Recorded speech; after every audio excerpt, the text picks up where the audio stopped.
What's going on, world? AJ here, and today on the show, I talked about it a couple episodes back. It is Coffee Enthusiast Part 2.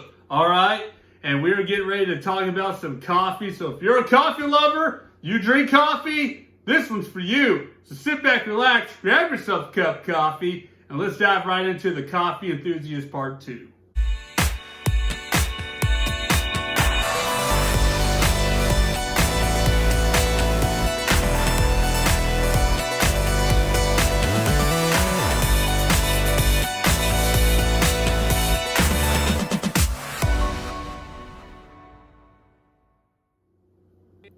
Today on the show, we're going to talk about how to make cold brew coffee. And the brand that I use to make cold brew coffee is called toddycafe.com. Toddycafe.com, that's Toddy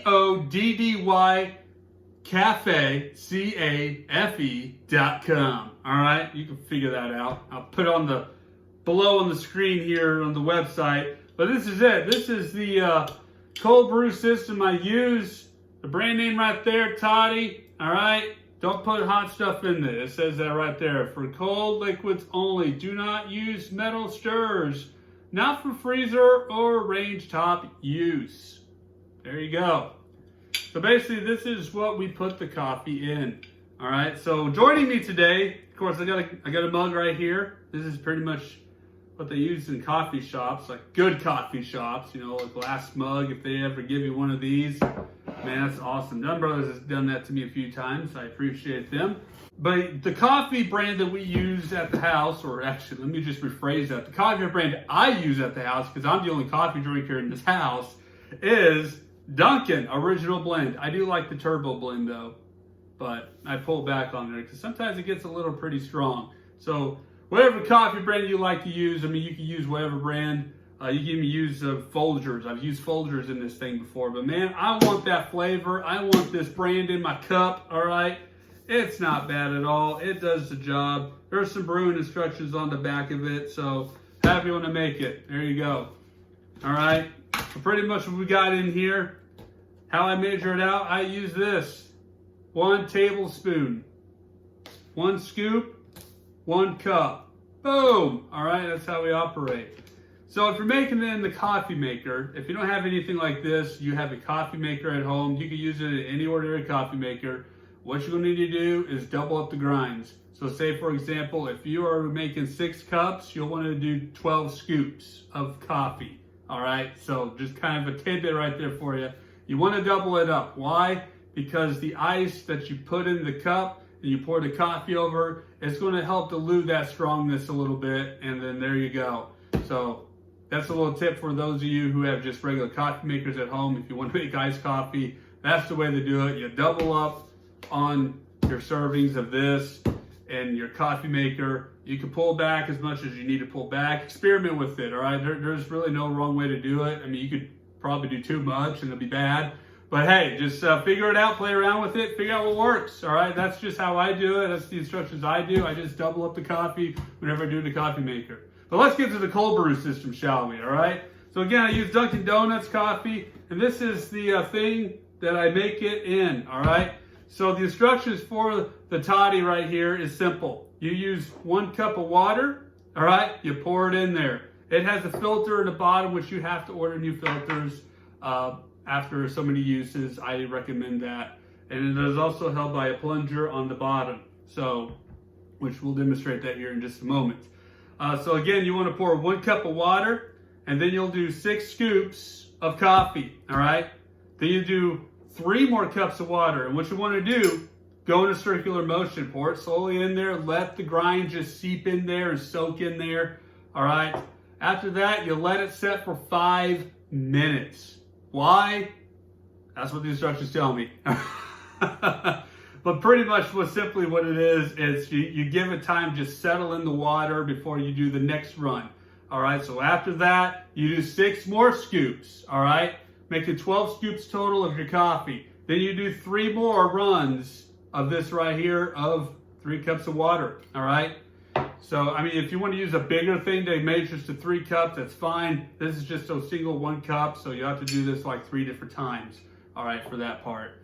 All right, so that's what you do there. That you put this in the refrigerator at least 12 hours. At least 12 hours. So yesterday, this batch was in the fridge at 6 p.m. last night. And so it is just now 10 o'clock. All right.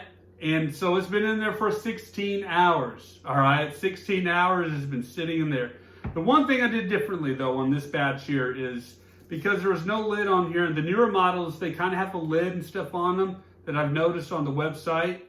So I decided to use press and seal to try it this time, because usually I just have it out and you open it in the fridge. But last night I decided, you know what, I'm going to press and seal this and see what happens if it just holds the flavors in there and see what it does. So that's pretty cool. All right, so, and I added 2 extra scoops because I'm crazy. All right, so there you go. So I'm going to pull this press and seal off. Oh man, it smells delicious. All right, it smells fantastic. So you basically take this thing off here, and for this thing right here, just kind of pick it up. You're probably going to get a little coffee on you. Let me move this over there so the camera can get a shot of that. And then you would just pull the plug, let it drain into the jar. Simple as that. And then once it's done draining, the worst part about it is after it's drained. You got coffee grinds in there. I wish there was a better way to get rid of the coffee grinds, but you pretty much have to scoop that out, throw it in the trash, whatever. All right, and then just wash it out. I think they do make filter bags for these things. I'll have to look into that myself personally. Sometimes that process of brewing the coffee out takes a little bit of time. So we took a break for a little bit, about 10-15 minutes. Let that stuff just drain right out. So now we're moving on to the part that we're going to try the coffee. It is so good. So I filled up a glass right here with some ice. I did about halfway because I don't like too much ice. Now if it was a hot coffee, yeah, I would fill it up to close to the top. And that, because the ice will melt when the hot coffee hits and it'll just get down to this level or so. That's how I roll with that. Do 1 package of stevia. I like stevia. Been doing stevia for probably 10 years. All right, instead of sugar. All right, so I just kind of use 1 package of that. All right, then I'm going to put the coffee in first. All right, I'm going to put the coffee in first. So we're just going to pour that into the glass. Leave enough room for creamer. All right, just leave enough room for creamer. So there you go. You put the lid back on, and we're ready to serve up for another time. International Delight Creamer is my go-to creamer. I love this brand. It's my favorite brand. So I'm just going to kind of demonstrate right here. We got that in a shot. So we're just going to pour this creamer in there. Just kind of watch what it does. Oh yeah. A little bit more in there. Just kind of makes it all cool looking whenever it just kind of puts in there. When it's put in there. All right, now we're going to stir it up a little bit. Just kind of stir that. Get that mixed in real good. Some people may not want to stir it, whatever. I like to stir it. So there you go. Give this a whirl and see what it tastes like. It's pumpkin pie spice.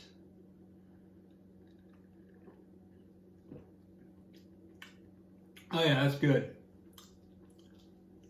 That is really good.